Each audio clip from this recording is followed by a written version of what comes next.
Well, mining's always been interesting. Understand that mining's a long-term gain. And the idea that somebody necessarily makes a difference over 4 years in a 10-year game is a different circumstance. I think in the very near term, as an example, to perhaps answer your question, the Trump regime will, I think, be more rational with regards to permitting than the regime that was just passed. You'll note as an example that one project in Arizona, the Resolution deposit, 1.2 billion tons, so world scale deposit of 1.5% uranium, 1.5% copper, pardon me, 3 times the average grade worldwide, has been stuck in permitting for 26 years. That's a problem.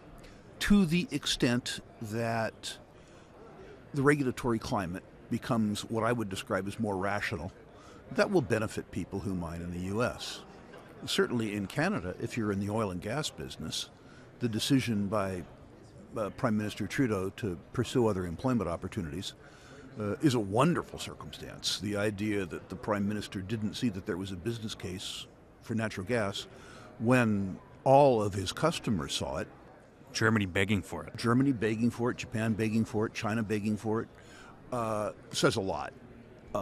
And interestingly, the Trump election, I think, bodes well for Canadian oil and gas in the sense that Mr. Trump will perhaps remove some of the regulatory bottlenecks around the transmission of Canadian oil and gas out of Canada to the U.S. Gulf Coast refiners and to LNG plants on the U.S. East Coast. So I think there are certain circumstances where it makes a business case.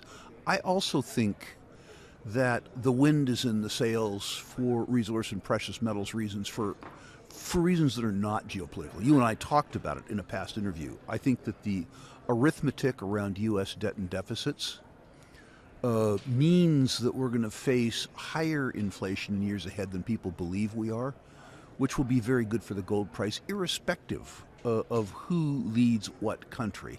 And I think 3 decades of underinvestment in productive capacity around many materials and increasing numbers of people bode well for other industrial materials. And going back to geopolitics, the emerging conflicts between, as an example, China and the United States, the need for raw materials to support industrial growth in frontier markets where they need to displace existing people like the European community in the U.S.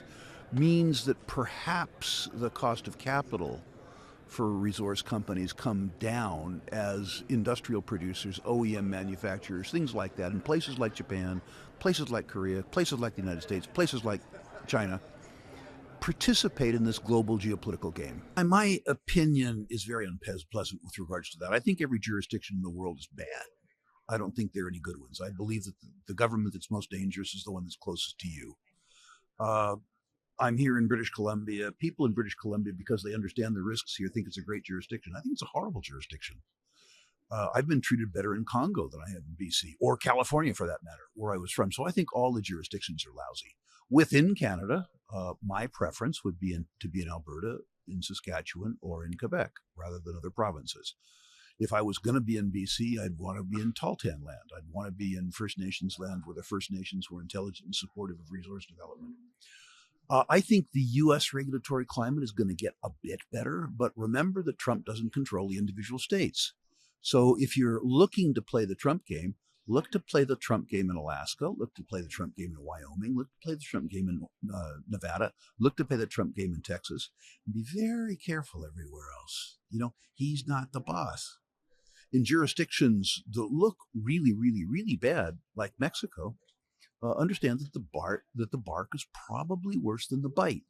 She has been dialing back some of her statements. Yes, she is a dyed-in-the-wool commie. She is. But she also understands that her party needs to get elected. And there are places in Mexico where, without mining, they're literally picking corn and picking beans.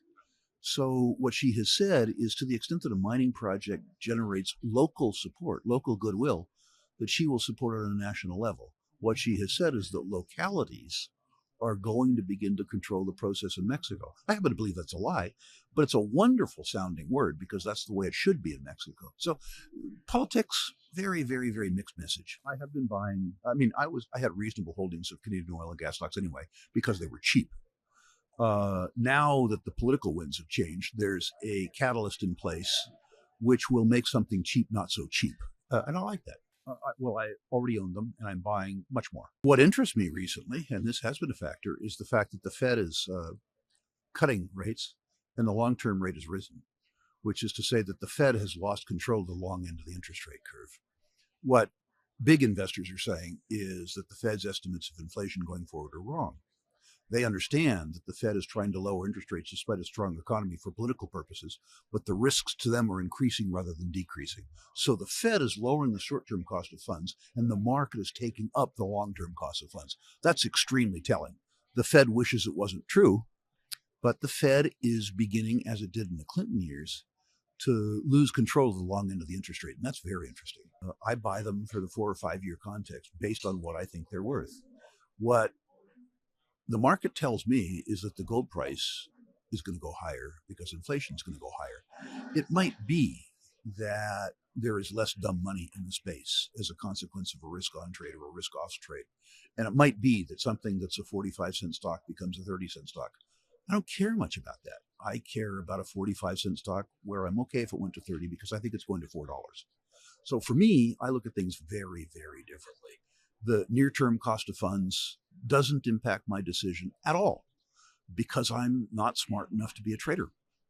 I'm an old man. And if you take away most of my downside, you can have some of my upside, particularly the upside is due to time.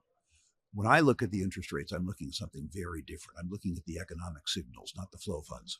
Yeah, I mean, the industry is way, way, way overfunded.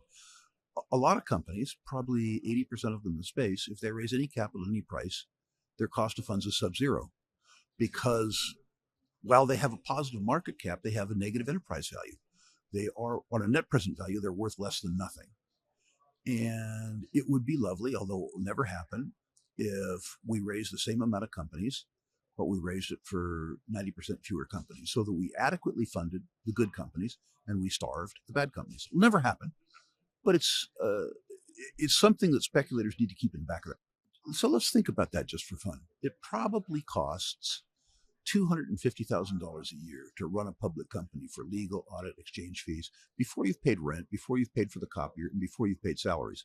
Let's say that bare bones G&A for an issuer is $500,000. Let's say that it is reasonable to spend a quarter of your capital deployment every year on G&A.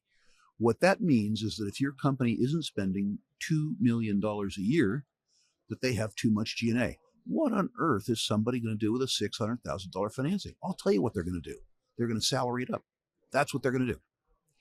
So scale, even in the small companies, matters. Companies that aren't deploying $2 million a year are, by definition, spending too much on G&A. They're inefficient. You know, I used to be really, really, really negative on ETFs, despite the fact that I'm the largest shareholder of Sprott, which is an ETF sponsor.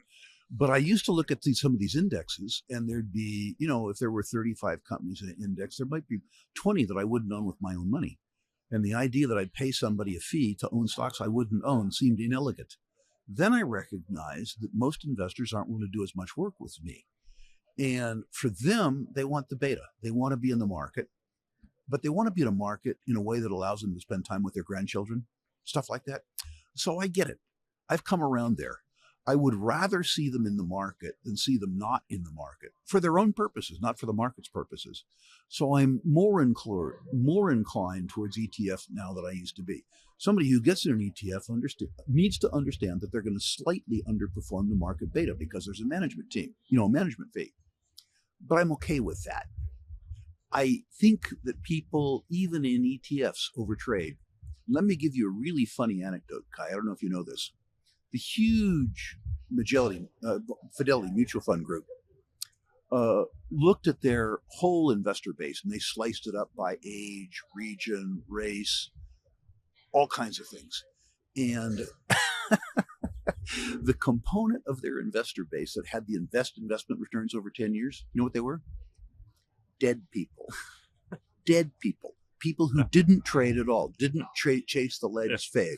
They cut their customer base by every possible criterion, and the group that performed the best over time were dead people. The uranium price was about $20 a pound. And nobody wanted to own uranium stocks. Nobody. It cost the industry $60 a pound to make the stuff. They were selling for 20, losing $40 a pound, and being dumb miners trying to make it up on volume. Now, the price of uranium had to go up or the lights would go out. Germany proved it, right? Conclusively proved it. The narrative I could explain about uranium. It was easy to understand, but because the price was lousy, because the stocks hadn't performed, nobody cared. Fast forward, the price goes from $20 a pound to $100 a pound. It doesn't need to go up anymore. The stocks are up fourfold, fivefold, sixfold. The narrative is the same, but now the narrative has been demonstrated by price, and everybody wants to own the space, just in time for it to be overowned and fall by half. Natural resource investors need to understand that in natural resources, you are either a contrarian or you're going to be a victim. Those are your two choices. They're both okay with me. But what that means is that you pay less attention to what's hot and more attention to what's not. Don't pay attention to what's in favor unless you're looking to sell something. Pay attention to what's out of favor.